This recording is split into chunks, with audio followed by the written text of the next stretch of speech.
The battle beasts feared nothing until a honey badger chose a human child. The Galactic Council had seen many things over the millennia. We had witnessed the birth of stars, the collapse of empires, and the extinction of entire species. But nothing, absolutely nothing, could have prepared us for what happened on that backwater planet called Earth. My name is Vorath, and I serve as a reconnaissance officer for the Keldrion Empire. We are what you might call the galaxy's apex predators. Our warriors stand 12 feet tall, possess armor plating that can withstand plasma fire, and have claws that can slice through reinforced steel like it's made of paper. We have conquered 473 worlds without breaking a sweat. Earth was supposed to be conquest number 474. I remember standing on the observation deck of our battlecruiser, the Crimson Talon, as we entered Earth's orbit. My commander, General Thrakos, was practically salivating at the thought of adding another planet to his collection. He was a decorated veteran, covered in scars from countless battles, each one a testament to his survival and ruthlessness. "This will be easy," he said, his mandibles clicking with amusement. "The dominant species here barely has interstellar capability. They still use chemical propulsion for most of their spacecraft. Primitive. Laughable, really. I should have known right then that the universe has a twisted sense of humor. Our intelligence reports had been thorough, or so we thought. Humans were classified as a Category 3 threat, which basically means they could maybe scratch our paint if they tried really hard. They had nuclear weapons, sure, but nothing our shields couldn't handle. They were divided into competing nation-states, which meant they'd probably fight each other instead of uniting against us. Everything pointed to a quick invasion, minimal resistance, and a new world added to the Empire by dinner time. We were idiots. The first landing parties touched down in what the humans called Australia. It seemed like a logical starting point. Hot, dry, relatively sparse population, perfect for establishing a beachhead without too much fuss. We deployed 3 battalions of our finest shock troopers, each one capable of leveling a city block single-handedly. Within 2 hours, Battalion 3 stopped responding. "Probably communications interference," said Lieutenant Vex, staring at his tactical display with growing concern. "The magnetic fields in this region might be causing disruptions." General Thrakos was less patient. "Send a reconnaissance drone. I want visuals in 5 minutes." What we saw on those screens still gives me nightmares. Our warriors, our mighty Keldrion warriors who had faced down Hive Queens and Void Stalkers without flinching, were scattered across the landing zone. Not dead, mind you. That would have been understandable. No, they were screaming, running, and in several cases, climbing on top of our armored transports to get away from something. But what? The drone zoomed in, and there it was. A creature no larger than a human child, with black and white fur, and the most unhinged expression I'd ever seen on a living being's face. It was attacking our troops with absolutely no regard for its own safety, biting through armor plating, clawing at weapon systems, and making a noise that sounded like a cross between a roar and someone gargling broken glass. "What in the name of the void is that thing?" General Thrakos demanded. I consulted the database, cross-referencing with Earth's biological records.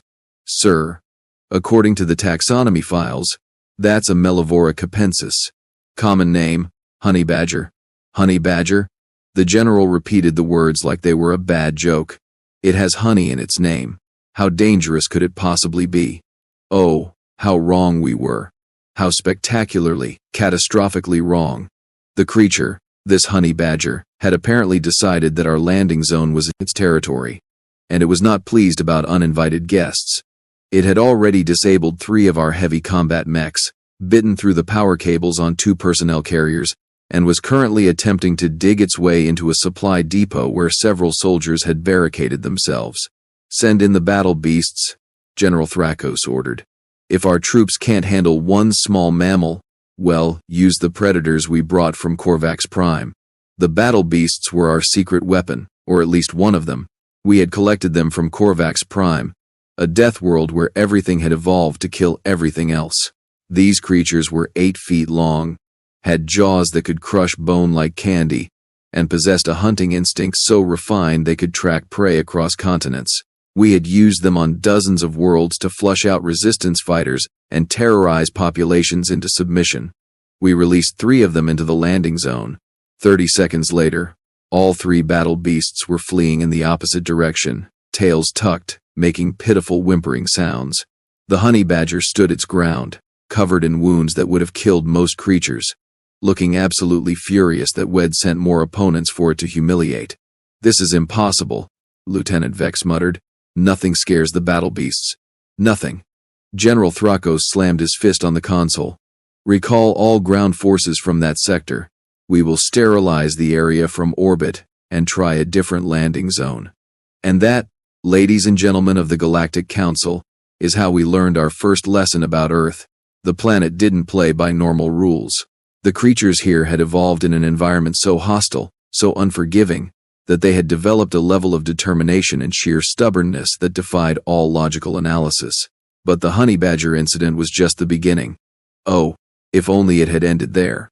Our second landing attempt took place in a region called the Amazon rainforest. We figured a densely vegetated area would provide cover and make it harder for the locals to mount an organized defense. We also made sure to scan for any honey badgers in the vicinity. There were none. We congratulated ourselves on learning from our mistakes. The rainforest taught us an entirely different lesson. Battalion 7 landed without incident.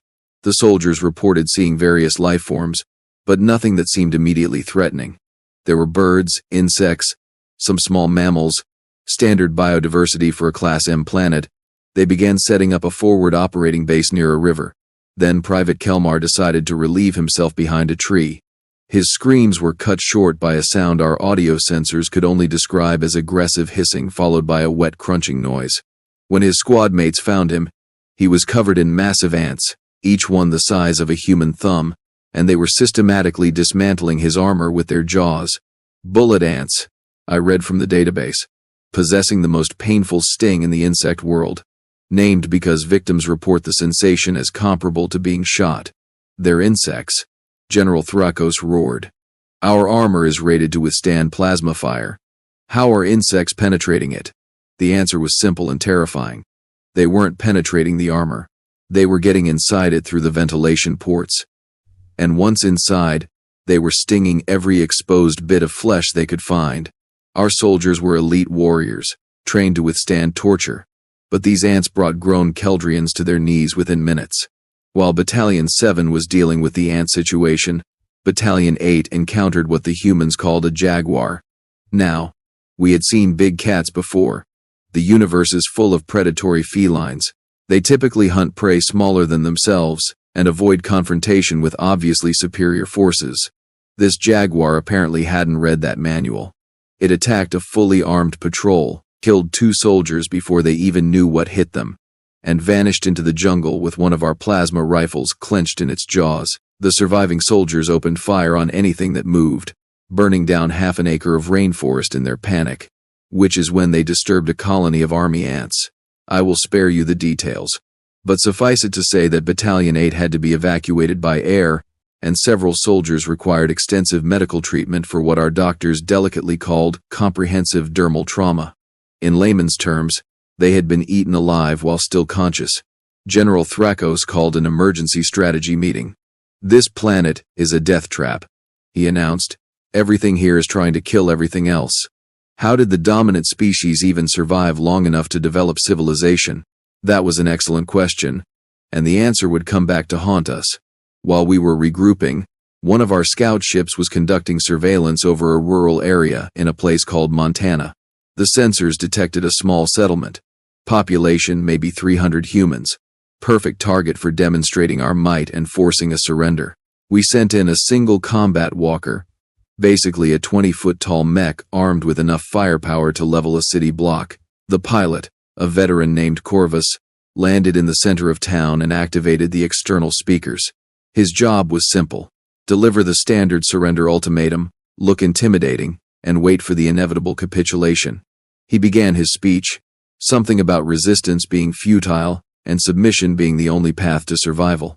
Standard conquest protocol. A small human child, couldn't have been more than 6 or 7 years old, wandered out of one of the buildings. She had blonde hair tied in pigtails and was holding what appeared to be a stuffed toy. She looked up at the combat walker with wide eyes. Corvus paused his speech. Even hardened warriors have some standards. And threatening children directly tends to be frowned upon in most civilized militaries. He waited for an adult to retrieve the child. Instead, something else emerged from the nearby woods. Another honey badger. I swear to all the gods of all the worlds, if I never see another honey badger again, it will be too soon. This one was even larger than the first, probably an alpha male. And it took one look at the combat walker and apparently decided that giant metal robots were absolutely unacceptable in its territory. It charged. Corvus, to his credit, tried to avoid the creature. He activated the walker's movement systems, attempting to step over it. But the honey badger was having none of that nonsense. It leaped, impossibly high for its size, and latched onto one of the walker's leg joints. Then it began doing what honey badgers do best, destroying things with extreme prejudice. Alarms blared in Corvus' cockpit as the honey badger chewed through hydraulic lines, ripped out sensor clusters, and generally treated a multi-million credit war machine like it was a particularly annoying chew toy. The walker toppled, crashing into the street with a thunderous boom. And then, something extraordinary happened. Something that would change the course of the entire invasion. The little human girl walked up to the honey badger. She reached out one tiny hand and gently patted it on the head.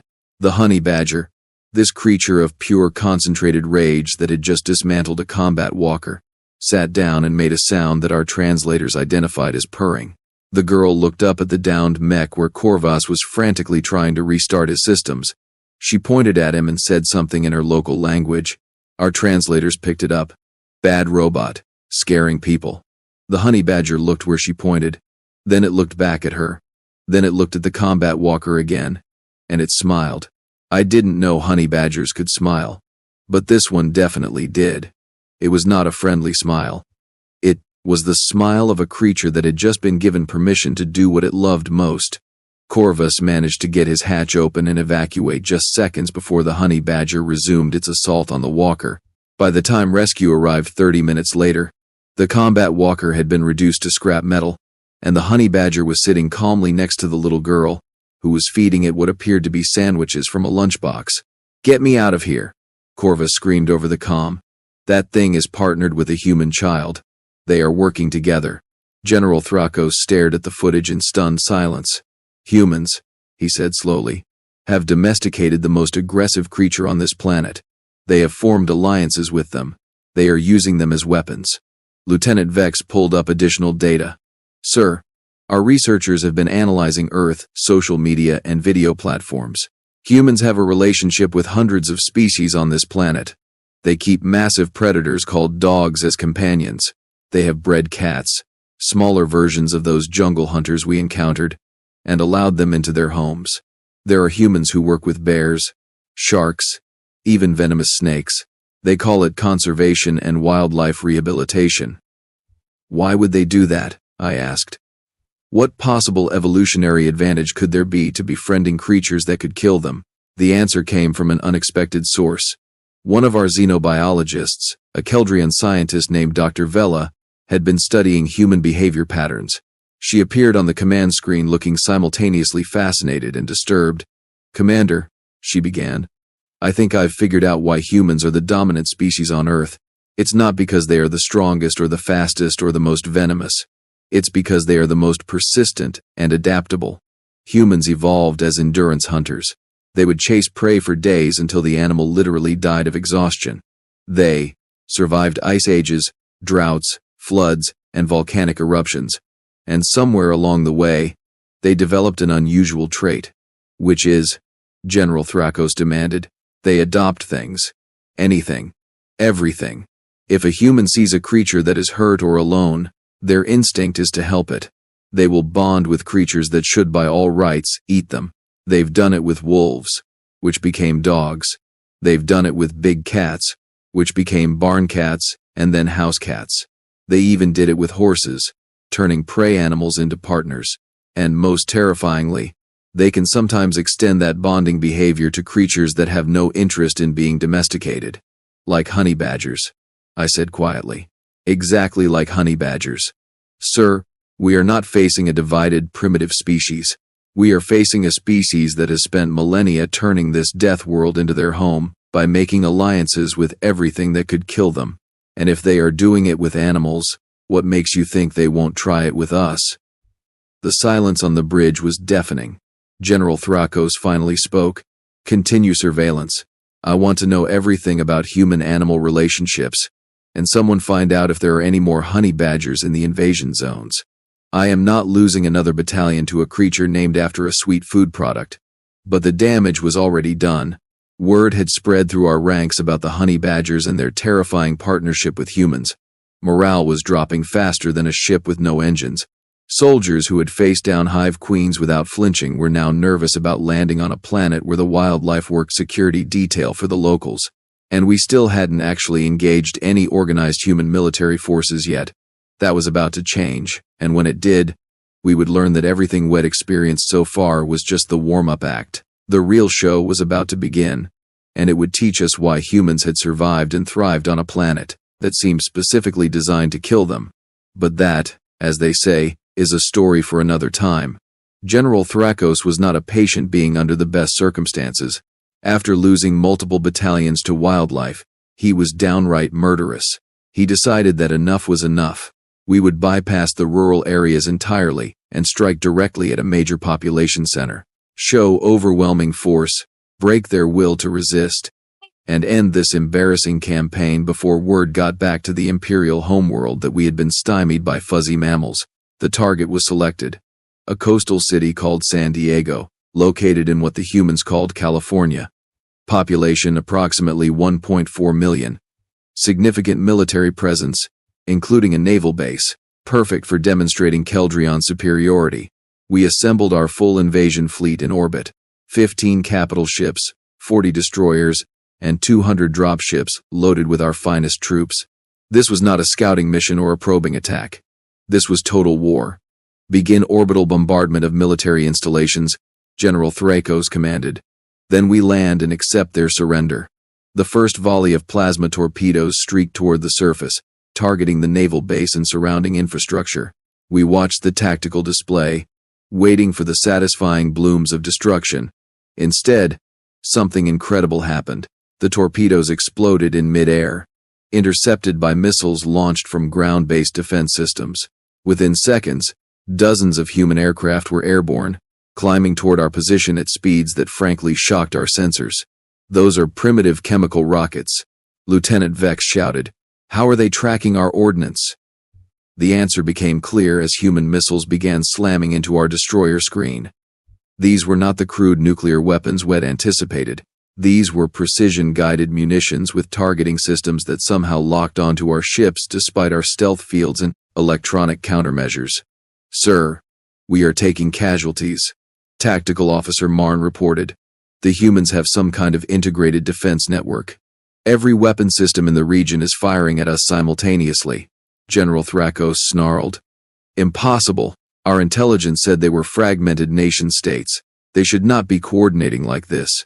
Dr. Vela appeared on screen again, looking even more worried than before. "Commander, I tried to warn you. Humans are adaptive. The moment we entered their space, every nation on the planet started sharing data. They have put aside their differences to face us. This is what they do. When threatened, they unify." A human fighter jet, something they called an F-35, screamed past our view screen close enough that we could see the pilot inside. He waggled his wings in what we later learned was a taunting gesture, then fired a missile that took out one of our communication arrays. "That pilot is insane," someone yelled. "He is flying within our point defense range." The pilot dodged 3 automated turret bursts, pulled a maneuver that should have torn his aircraft apart from the G-forces, and disappeared back toward the surface. Our sensors tracked him landing safely at an airbase 20 minutes later. "Humans can withstand that kind of acceleration?" I asked, stunned. Dr. Vela nodded grimly. "They evolved to run for days without stopping. Their cardiovascular systems are absurdly robust, and their pilots trained specifically to function under extreme G-forces. Commander, we are fighting a species that has spent its entire existence preparing for this without even knowing we existed." General Thrakos was beyond reason now. "All ships, begin descent. We take that city by ground assault. I want shock troops on every street corner." This was a mistake of truly legendary proportions. Our dropships entered the atmosphere, shields flaring as they pushed through human air defense fire.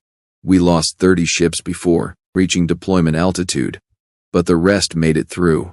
Thousands of Keldrion warriors poured into the streets of San Diego, weapons charged and ready for combat. What we found was not a panicked civilian population fleeing in terror. What we found was organized resistance on a scale that defied belief. The humans had erected barricades. They had positioned snipers on rooftops. They had armed civilians with everything from military rifles to homemade explosives. And most bizarrely, they had integrated their wildlife into the defense. I am not making this up. In Balboa Park, a unit of our soldiers encountered what they thought was an unarmed human in a uniform. The uniform said, "Zoo staff" on it. The soldier raised his weapon to demand surrender, and that is when the grizzly bear emerged from behind a building. Behind it were wolves, mountain lions, eagles, even a few ostriches, which are apparently flightless birds with legs that can kick hard enough to dent our armor. The zoo worker looked at our soldier and said something our translator picked up. "You picked the wrong neighborhood, buddy." The animals attacked as a coordinated unit. The bear went high, the wolves went low, and the mountain lions flanked. Our soldiers retreated in complete disarray, firing wildly and hitting mostly each other. This scene repeated across the city. Humans fighting alongside their animals. Dogs wearing tactical vests, charging our positions. Police horses, trampling our troops.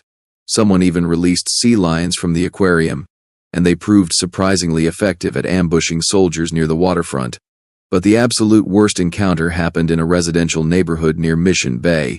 A Keldrion squad kicked down the door of a house, intending to use it as a fortified position. Inside, they found an elderly human woman, probably in her 70s, sitting calmly at a kitchen table drinking tea.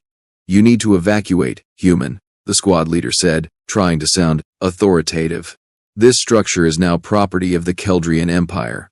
The woman looked at him, took another sip of tea, and said something that our translator struggled with because of the colloquial phrasing. It came through as, "Like hell it is, you overgrown lobster." Then she opened a door to the backyard, and 3 honey badgers sauntered in. The squad leader froze. "Please tell me those are not what I think they are." The woman smiled sweetly. "Oh, these?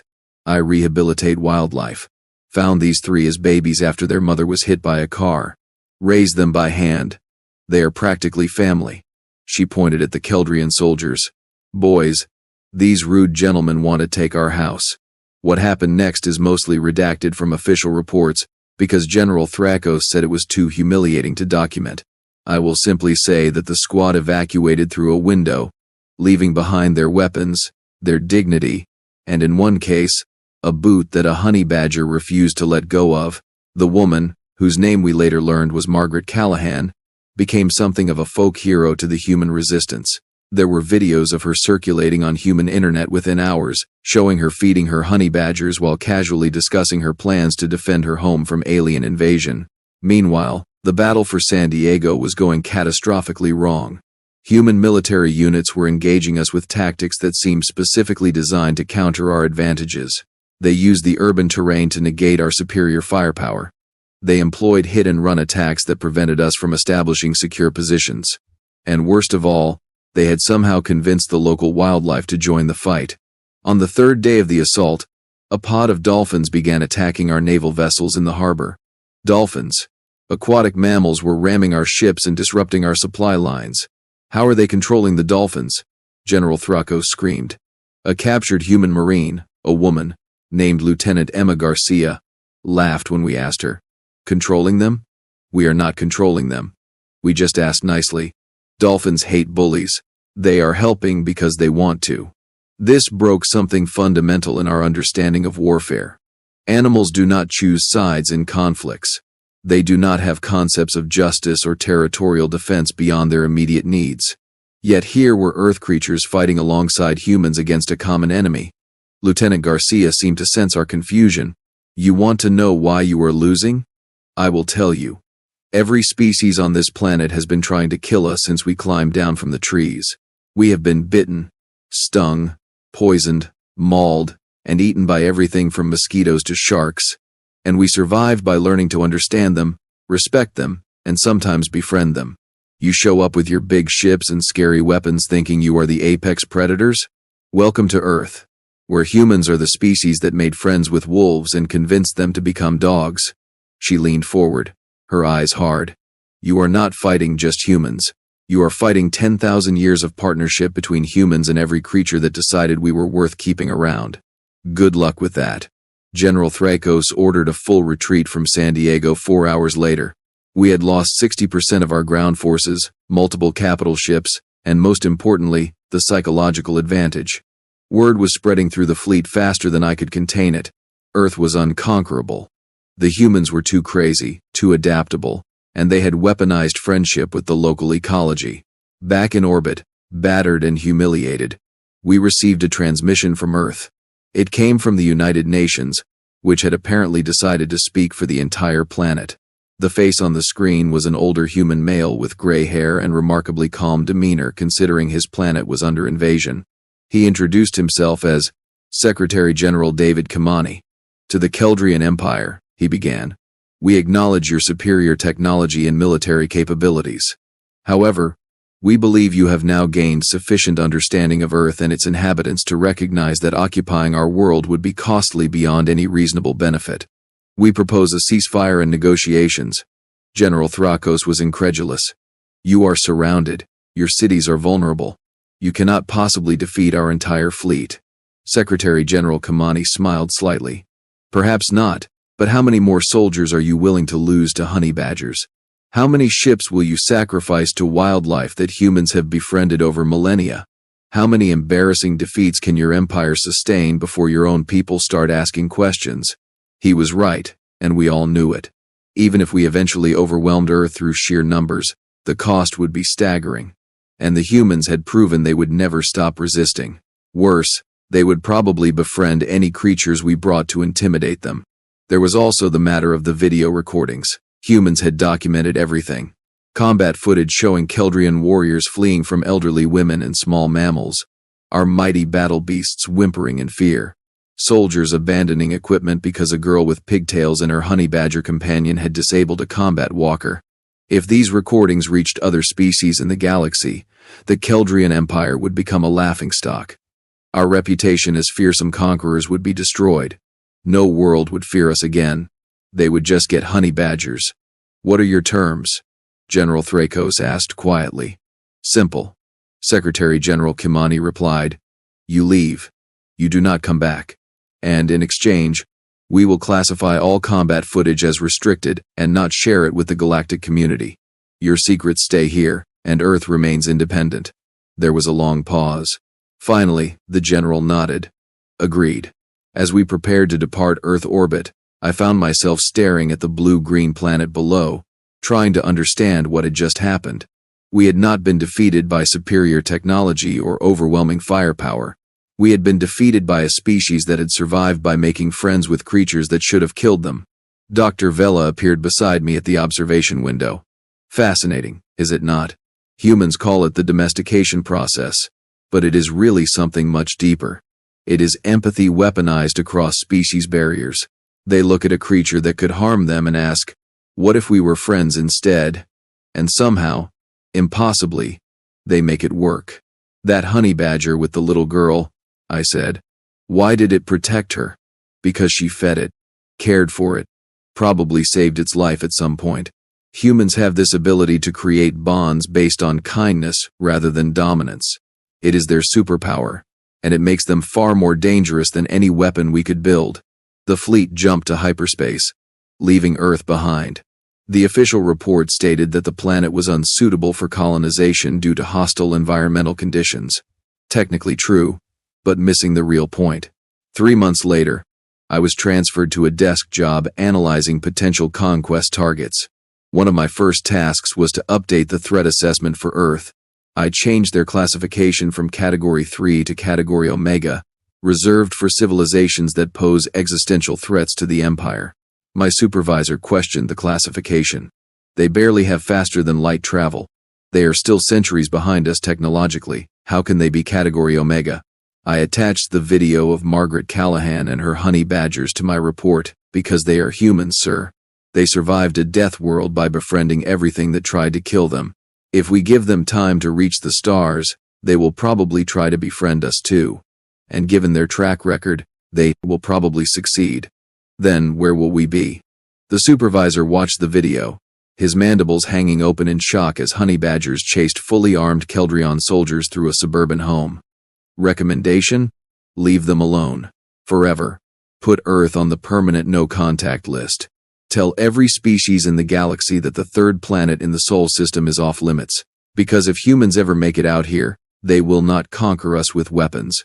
They will conquer us with sandwiches and belly rubs, and we will not even realize we have been defeated until we are helping them fix their spaceships and wondering how we got here. And that, esteemed members of the Council, is why the Keldrion Empire officially recommends that Earth be granted protected status. Not because we fear their weapons, but because we fear their friendship. In a galaxy built on conquest and domination, humans offer something far more dangerous. They offer hope that even the deadliest enemies can become allies, that even the most hostile environments can become homes. That survival is not about being the strongest, but about being adaptable enough to turn predators into protectors. The battle beasts feared nothing until they met a species that had convinced honey badgers to guard their children. That level of insanity, determination, and sheer stubborn optimism cannot be conquered. It can only be avoided. Or worse, it can be embraced, and then we all become part of the human extended family of adopted creatures and unlikely friendships. I do not know about you, but I am not ready for humans to start offering me sandwiches and asking if I want to be friends. Once they start doing that, resistance is futile. We will end up helping them, and we will be happy about it. That is the true horror of humanity. Not that they will destroy us, but that they will save us, care for us, and somehow convince us that we wanted it all along. The motion passes. Earth is now under permanent protection. No empire may approach within 10 light years without express permission. Let the humans stay on their death world with their impossible friendships and weaponized empathy. We have been warned. We survived the encounter, barely. Let that be enough. May the stars protect us from the species that made friends with honey badgers. Council adjourned.